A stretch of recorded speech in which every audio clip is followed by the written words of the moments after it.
Hello बच्चों, आज 10th class के मैथ्स का ऑब्जेक्टिव बताएंगे। वास्तविक संख्याएं रियल नंबर। पहला क्वेश्चन कर रहा है किसी धनात्मक पूर्णांक a और b के लिए मशा लसा निम्न में से किसके बराबर होगा। मशा गुना लसा, यानी हम लोग बच्चों एक फॉर्मूला जानते हैं कि पहली संख्या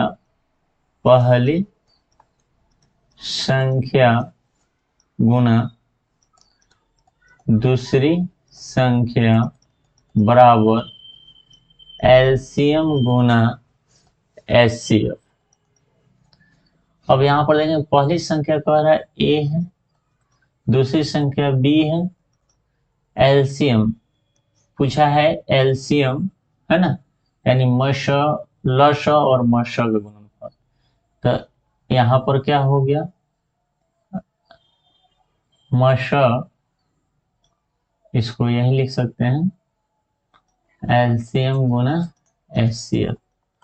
तो बच्चों यहां पर लश गुना मश का किसके बराबर होगा, तो ए गुना बी। ऑप्शन में कौन सा है, ए गुना बी कौन सा ऑप्शन में है, तो ए गुना बी सी ऑप्शन है। इसका आंसर क्या होगा, सी होगा, ऑप्शन नंबर सी।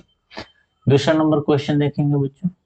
दूसरा नंबर क्वेश्चन में क्या दिया है, यूक्लिड विभाजन एल्गोरिथम दो धनात्मक पूर्णांकों के निम्न में से किसके परिकलित करने का एक तकनीक है। बच्चों कितना बार बताया गया है, यूक्लिड विभाजन एल्गोरिथम एक एचसीएफ यानी मॉशल निकालने का तकनीक है। मॉशल ऑप्शन नंबर ए। दो या दो से अधिक अभाज्य संख्याओं का मॉशल क्या होगा। दो या दो से अधिक अभाज्य संख्या, बच्चों सबसे छोटी अभाज्य संख्या क्या होती है, अगर बात किया जाए अभाज्य संख्या, तो अभाज्य संख्या में सबसे छोटी अभाज्य संख्या 2 होती है, फिर 3, 5, 7, इस तरह आगे 11। तो देखा जाए सबसे छोटी सम अभाज्य संख्या 2, सबसे छोटी अभाज्य संख्या 2, सबसे छोटी रूट अभाज्य संख्या 2, है ना, सबसे छोटी विषम अभाज्य संख्या 3। यहाँ पर बोला है कि कोई भी दो अभाज्य संख्या ले लेना है। यदि हम ले लिए 2, है ना, यदि 2 संख्या ले लिए और 3 ले लिए, तो 2 को हम लिख सकते हैं 2 गुणा 1 और 3 को लिख सकते हैं 3 गुणा 1। और इसमें बच्चों मशा यानी एचसीएफ कौन सा होता है, जो कॉमन होता है। कॉमन क्या है, 1 है। दूसरा कोई संख्या ले रहे हैं 5 और 7, 5 और 7। 5 को लिख सकते हैं 5 गुना 1 और 7 को लिख सकते हैं 7 गुना 1। दोनों में कॉमन क्या है, 1। यानी देख रहे हैं कोई भी दो अभाज्य संख्या ले रहे हैं तो उसमें हमेशा कॉमन क्या आ रहा है, तो 1। जो कॉमन रहता है वही एचसीएफ होता है यानी मशा होता है। तो यहाँ पर हम देखेंगे कॉमन हमेशा, जितना भी अभाज्य संख्या हो, कोई भी दो संख्या लेंगे उसमें कॉमन हमेशा क्या रहेगा, 1 ही रहेगा। इसमें ऑप्शन में कौन सा दिया है, तो एक आंसर दिया है ऑप्शन नंबर ए, तीसरा का ए सही होगा। फिर करो चौथा, निम्न में से कौन सा प्रमेय संख्या है। प्रमेय संख्या बच्चों, तो रूट के अंदर 5 है, ये पूर्ण वर्गमूल नहीं है। यह क्या हो गया, अपरिमेय संख्या हो गया। 2√3 है, यह भी क्या है, 2 प्रमेय संख्या, √3 अप्रमेय संख्या, इसका गुणनफल हमेशा क्या होगा, अपरिमेय संख्या होगा। फिर यहाँ पर देखेंगे कि 4 प्रमेय है और √5 अप्रमेय है, तो प्रमेय संख्या में से अप्रमेय घटाएंगे तो हमेशा क्या आता है, तो अपरिमेय संख्या ही आता है। हाँ, √16 है, तो √16 को हम लोग पूर्ण वर्गमूल है, √16 के 4 गुना 4 लिख सकते हैं, कॉमन 4 है यानी 4 बाहर निकाल देंगे, यानी 4 क्या हो गया, प्रमेय संख्या, यानी √16 भी प्रमेय संख्या। चौथा जो क्वेश्चन है उसका ऑप्शन नंबर डी आंसर हो जाएगा। √2 है, तो √2 अभी देखे हैं लोग क्या है, अप्रमेय संख्या है, option number B. Next question देखेंगे बच्चों।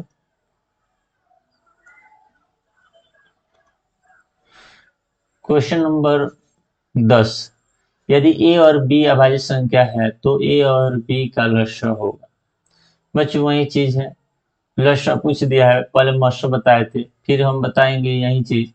और अभाज्य संख्या कौन से शुरू होता है बच्चों? तो सबसे छोटी अभाज्य संख्या 2 होता है, फिर 3 होता है, फिर 5 होता है, 7 होता है, 11 होता है, 13 होता है, इस तरह आगे बढ़ते जाता है। कह रहा है ए और बी अभाज्य संख्या है, तो ए और बी का लसागु क्या होगा? पहले इसमें हम देखेंगे, एग्जाम्पल देखेंगे एक अपने तरफ से। 3 और 5 ले लें, 3 और 5, 3 को तोड़ेंगे 3 गुना 1, 5 को तोड़ेंगे 5 गुना 1, इसमें कॉमन क्या है? 1।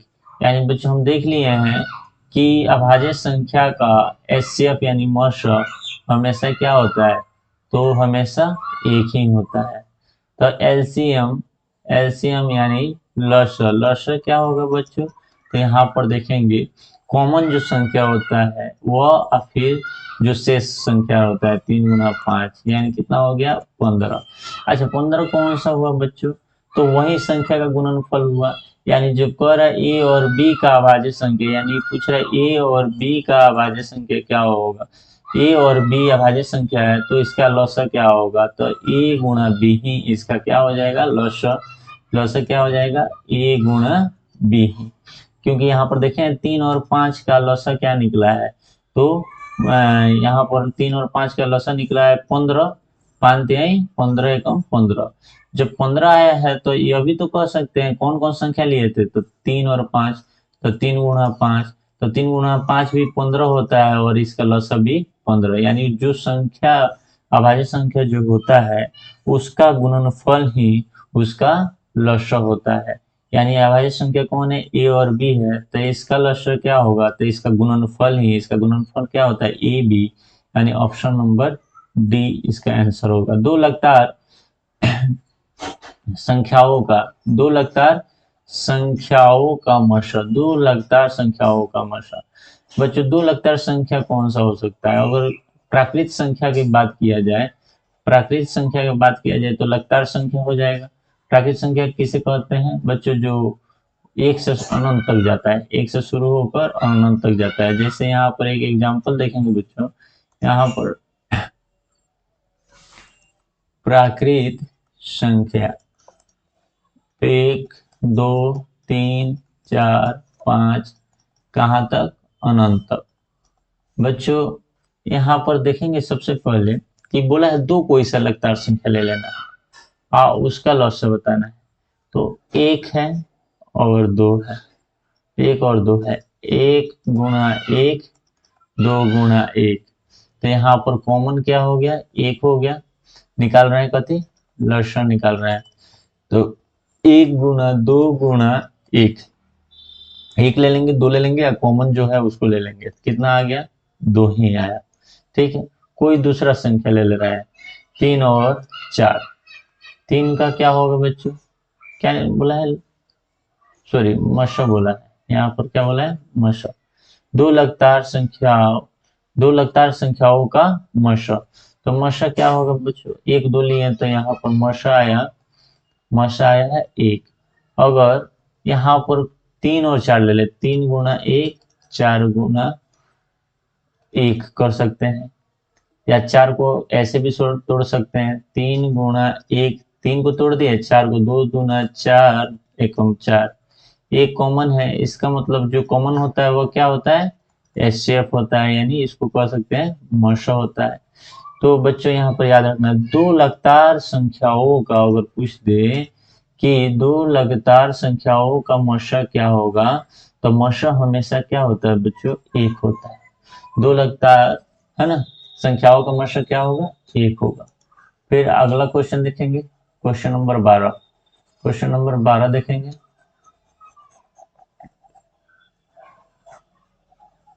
क्वेश्चन नंबर 12 क्या कर रहा है? निम्न में से कौन सी अभाज्य संख्या है?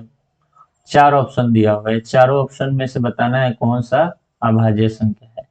तो चारों ऑप्शन में से हम लोग देखेंगे अभाज्य संख्या कौन सा क्वेश्चन दिख रहा है बच्चों? अभाज्य संख्या 29, 29, 15, 16, 25। अभाज्य संख्या किसे कहते हैं? वैसी संख्या जो केवल एक और स्वयं स्वयं से ही विभाजित हो, एक और स्वयं। तो 29 ही एक ऐसा संख्या है जो अभाज्य है, क्योंकि अगर 15 का देखा जाए तो 1 से भी विभाजित होगा, 3 से भी होगा, 5 से भी होगा, स्वयं 15 से भी होगा। 16 का देखा जाए तो ये अभाज्य संख्या नहीं है, यह क्या है, अभाज्य संख्या नहीं है, भाज्य संख्या। 25 को देखा जाए यह भी नहीं है, क्योंकि 1 से भी विभाजित होगा, 25 से होगा, इसके अलावा 5 से भी होगा। 16 है, 1 से भी होगा, 16 से भी होगा, इसके अलावा 2 से भी होगा, 4 से भी होगा, 8 से भी होगा। इसीलिए यह सब भाज्य संख्या है। अभाज्य संख्या कौन सा हो जाएगा, 29 हो जाएगा। 12 का ऑप्शन ए। 13 नंबर क्वेश्चन क्या कह रहा है कि 2 तथा 2.5 के बीच में, 2.5 के बीच में अपरमेय संख्या क्या है। बच्चों लगभग लगभग देखा जाएगा, अगर देखा जाए तो 11 का वर्गमूल लगभग 3 दशमलव से आगे हो जाएगा कुछ। अगर देखा जाए 5 का तो इसका परफेक्ट स्क्वायर, इसका 4 इसके अंदर में आता है 4, यानी 4 2 के आगे कुछ होगा संख्या। अगर यहाँ पर देखा जाए 22.5 है, हाँ, तो लगभग लगभग लगभग लगभग इसका हो जाएगा 4 चौका 16, 25, यानी 4 दशमलव समथिंग हो जाएगा। और 12 है तो 3/3 इसका परफेक्ट स्क्वायर, इसके अंदर में कौन आ रहा है, 4 3/3 9, 3.3 और 4 के बीच में आ रहा है। कितना पूछा है, 2 और 2.5 के बीच में। तो 2 2.5 के आई, 4 से आगे बढ़ रहा है, बी ऑप्शन नहीं होगा। ये ऑप्शन 3 से आगे बढ़ रहा है, जो 2 2.5 के बीच में होना चाहिए, यह भी नहीं होगा। डी ऑप्शन भी नहीं होगा, 3 से आगे बढ़ रहा है। सी ऑप्शन हो जाएगा, √5 इसका सही आंसर होगा। संख्या रेखा पर प्रत्येक बिंदु प्रदर्शित करता है। संख्या रेखा पर कौन करता है, एक अपरमेय संख्या, एक परमेय संख्या, प्राकृत संख्या, वास्तविक संख्या। तो हम लोग जानते हैं वास्तविक संख्या कौन सा होगा, तो परिमेय परिमेय संख्या और अपरिमेय संख्या के जो समूह होगा वही क्या होगा बच्चों, वास्तविक वास्तविक संख्या होगा। परिमेय संख्या में हम p/q के रूप में लिख सकते हैं, p/q के रूप में लिख सकते हैं 1, -1, -3, -7, 3/4, -5/2, यह सब परिमेय संख्या। और परिमेय संख्या होगा √2 होगा, √3 होगा, √5 होगा, 0 पॉइंट, अपरमेय में और देखेंगे 0.10, 100, 100, 1 डॉट डॉट डॉट, यह भी क्या होगा, अपरमेय संख्या होगा। तो इस सभी को हम लोग संख्या रेखा पर दिखा सकते हैं। परमेय संख्या को भी संख्या रेखा पर निरूपित कर सकते हैं और अपरमेय संख्या को भी संख्या रेखा पर निरूपित कर सकते हैं। और दोनों के समूह को क्या करते हैं, वास्तविक संख्या। यानी इसमें कौन सा सही होगा, तो संख्या रेखा का प्रत्येक बिंदु प्रदर्शित करता है वास्तविक संख्या। सबसे छोटी पूर्ण वर्ग संख्या जो 16, 20 तथा 24 से भाज्य हो। जब भी इस प्रकार के क्वेश्चन पूछे तो बच्चों एलसीएम निकाल दिया जाता है ना। क्या निकाल दिया जाता है, एलसीएम। कौन कौन सा पूछा है, किसका किसका भाज्य हो। यहाँ पर पूछा है 3 संख्या दिया है, तीनों संख्या में 16 है, 20 है और एक है 24। तीनों का एलसीएम निकालेंगे। तीनों का एलसीएम बच्चों यहाँ पर कौन कौन सा होगा देखेंगे, 16, 20 और क्या है 24, है ना। यहाँ पर सबसे पहले 2 से विभाजित होगा, 8 हो जाएगा, 10 हो जाएगा, 12 हो जाएगा। फिर 2 से 4 होगा, 5 होगा, 6 होगा। 2 से यहाँ पर क्या हो जाएगा, 2 हो जाएगा, 5 हो जाएगा, 3 हो जाएगा। और कुछ लगेगा नहीं, तो गुना करेंगे, 2 गुणा 2 गुणा 2 गुणा 2, 4 बार 2 है, गुना 5 गुणा 3, गुना करें, 2 दूना 2 दूना 4, 4 दूना 8, 8 दूना 16, है ना। 16 पच्चे 80, यहाँ पर 80 आ गया, गुना 3 है, 8 त्रिका 24 पर 1 0, 240 हो जाएगा। कितना हो जाएगा बच्चों, 240। पर सबसे छोटी पूर्ण वर्ग संख्या जो 16, 20, 24 से विभाजित हो जाए, तो एक यही संख्या है 240। और जो क्या होगा, इससे विभाजित हो जाएगा। 15 नंबर क्वेश्चन का आंसर क्या होगा? ए 240। नेक्स्ट क्वेश्चन बच्चों देखेंगे। कह रहा है 625 अभाज्य गुणनफल में 5 के घात क्या होगा? अब 625 का अभाज्य गुणनफल तोड़ेंगे। 5 के टेबल, 5 एकम 5, यहाँ पर कितना है? 1 बच गया 12, 5 दूना 10, 2 पचा 25, 5 के 5 दूना 10, पचा 25, पचा 25। यानी यहाँ पर देख रहे हैं 625 को तोड़े हैं तो 5 गुना 5 गुना 5 गुना 5, 4 बार 5 आया। तो इसको हम लिख सकते हैं 5 की पावर 4। यानी क्या पूछा है?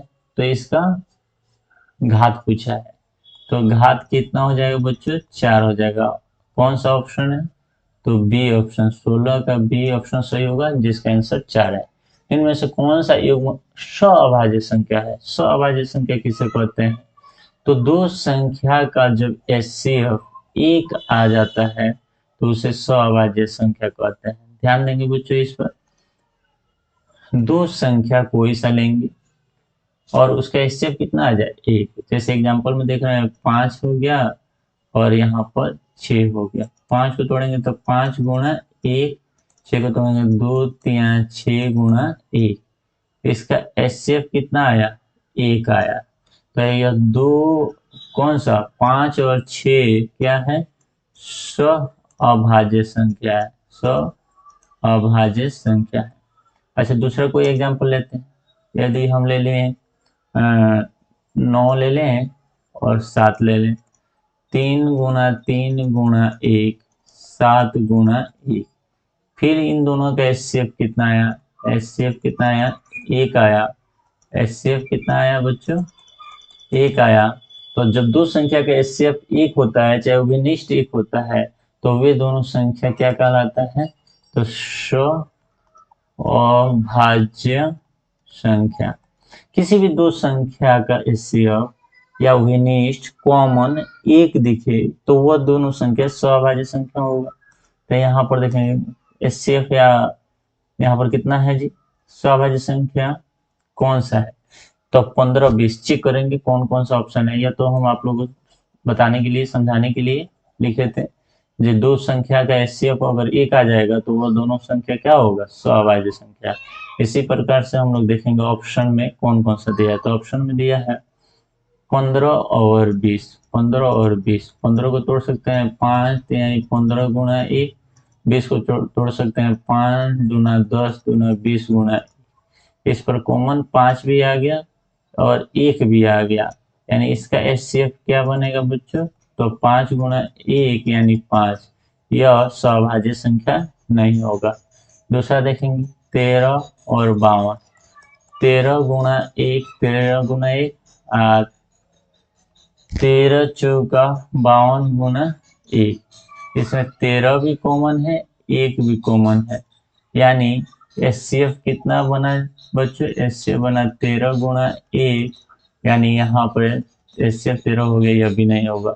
या यह भी देखेंगे अगर कॉमन विनिष्ट एक ही है तो एचसीएफ है, उससे अलावा दूसरा भी कॉमन है तो वह विनिष्ट नहीं है।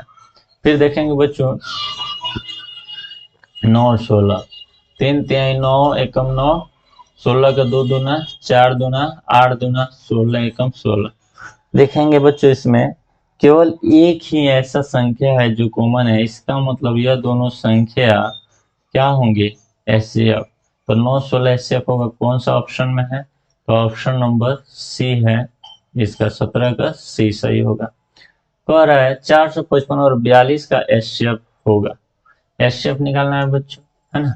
एचसीएफ निकालने का बहुत सारा तरीका है, जिसमें हम जितना भी आसान हो जाएगा उससे बताएंगे। अभाज्य गुणनफल विधि से और यहाँ पर भाग विधि से भी दिखा सकते हैं। कितना का बोला है बच्चों? तो यहाँ पर बोला है कि 455 और 42 का मस।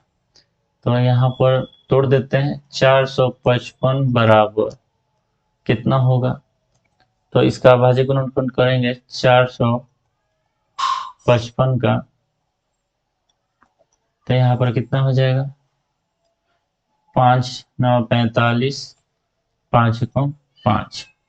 फिर 13×7 = 91, इसका हो जाएगा 5 × 13 × 7।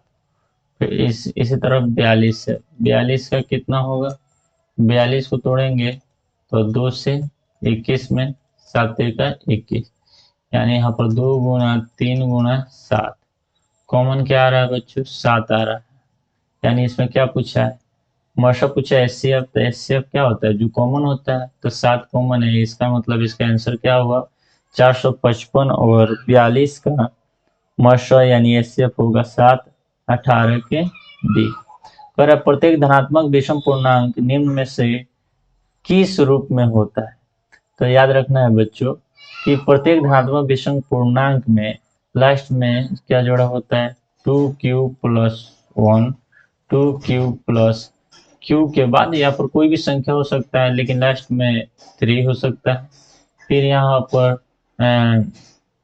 bq+5 हो सकता है, b की जगह पर कोई भी संख्या आ सकता है, bq+7 हो सकता है, bq+9 हो सकता है।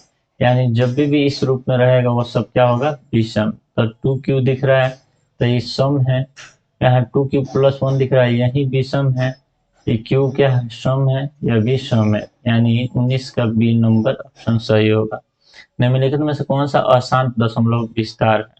अशांत कौन सा होता है बच्चों, शांत और अशांत। शांत होगा जिसके हर में